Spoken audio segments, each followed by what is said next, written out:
welcome to Agents of S.C.R.E.E.N. Today we're going to be talking about the new TV show that came out recently on Netflix, which is called Maniac. So first and foremost, let's give a brief summary about the plot of the TV show. You have two people that are the main characters in this. Owen, which is played by Jonah Hill, and Annie, which is played by Emma Stone. These two have come from completely different worlds and have different issues. They all come together to come to a drug trial for this company who's trying to solve people's issues mentally and physically that are depressed or in other different ways have problems through 3 different tablets, A, B, and C. The first tablet, A, is Angonia, which is supposed to make you relive your most traumatic emotional event in your entire life.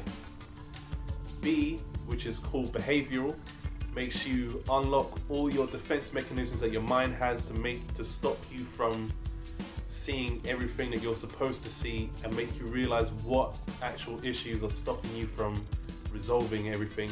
And the final one is C, which is confrontation, makes you try to resolve your issues that you have in your life by manipulating your brain and changing it. I mean, when does that ever go wrong, right? So that's just a brief summary. I mean, there's too much to really go on about this. I mean, first and foremost, the show is actually really good. I thought for the 10 episodes that were available, it was able to explain and go into detail quite well. It's not as long as usually most of the other Netflix series, where you see like sometimes they have like 50 minutes, sometimes an hour and 10. Most of the times it's about 40 minutes, but surprisingly you're able to get in a good amount of story. It's not rushed whatsoever in any shape or form. So let's talk about some of the characters. So there are multiple characters, not just the main character in this show.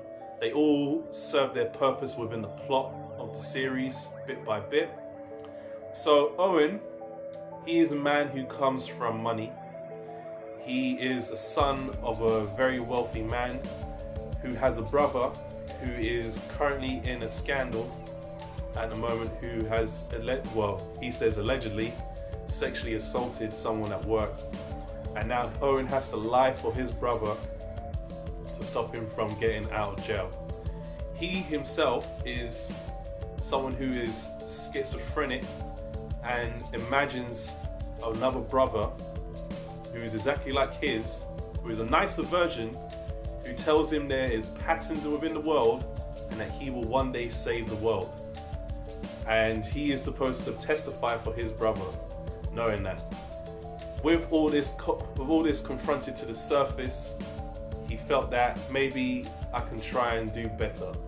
So his imaginary brother told him to follow the patterns, which led him into the drug trial where he meets Annie.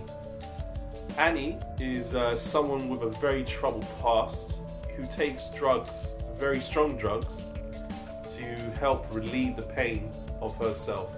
She is a pathological liar and she manipulates people wherever way possible to get what she wants. She was actually taking the drugs from the drug trial without even realizing it.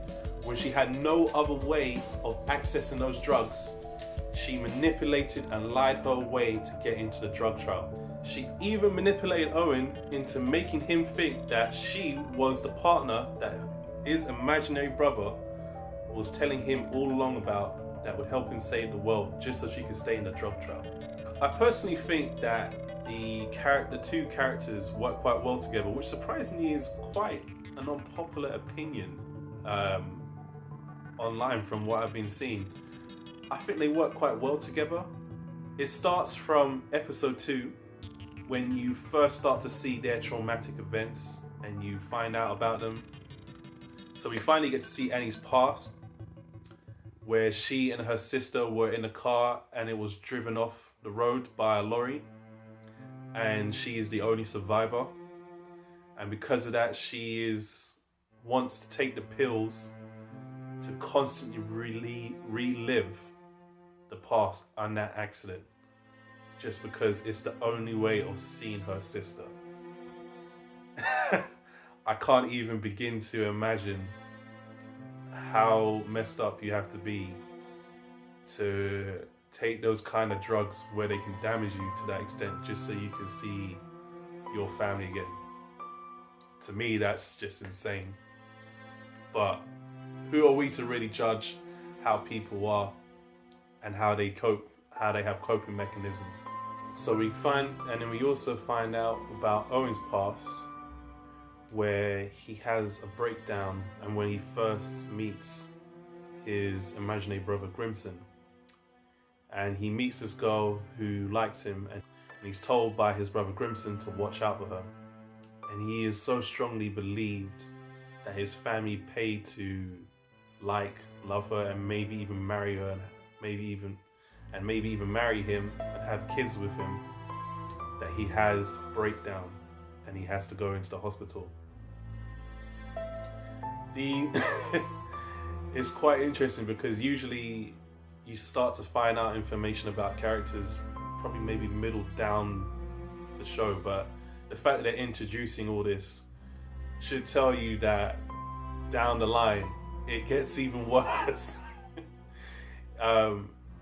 This show, I think, really touches on different types of ways that people are dealing in their own ways with grief, mentally and physically, through either self-harming or just mentally things that are in their heads.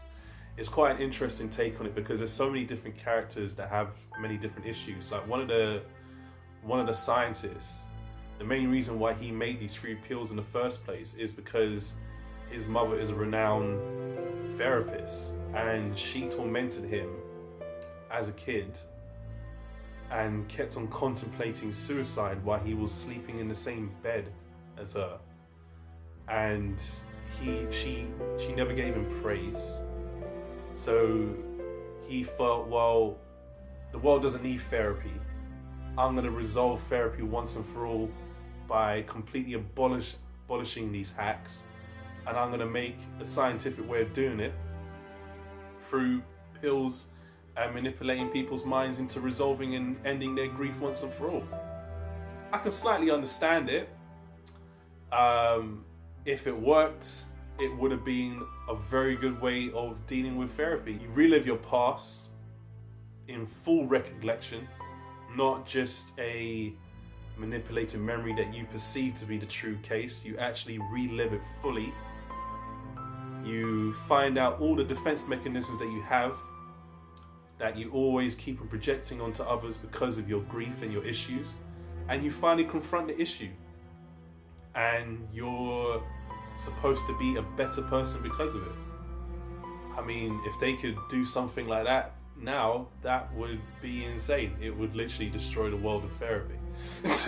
I mean, who needs therapy when you have 3 tablets that could just change your mind and help you resolve your conflicts, right? I mean, sounds like a good idea to me. So that's just one of the other characters. Another one of the important characters is not actually a character themselves, but an AI. Of course, there is an AI in a show like this, which is Goethe, which is actually an AI version of his mum, funny enough.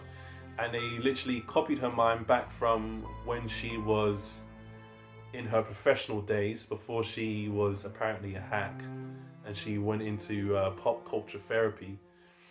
And they use her to manipulate the machines and literally control everything. And as you can imagine, as things progress, it doesn't really go well, especially after things happen throughout the show, like the death of someone that she really cared about.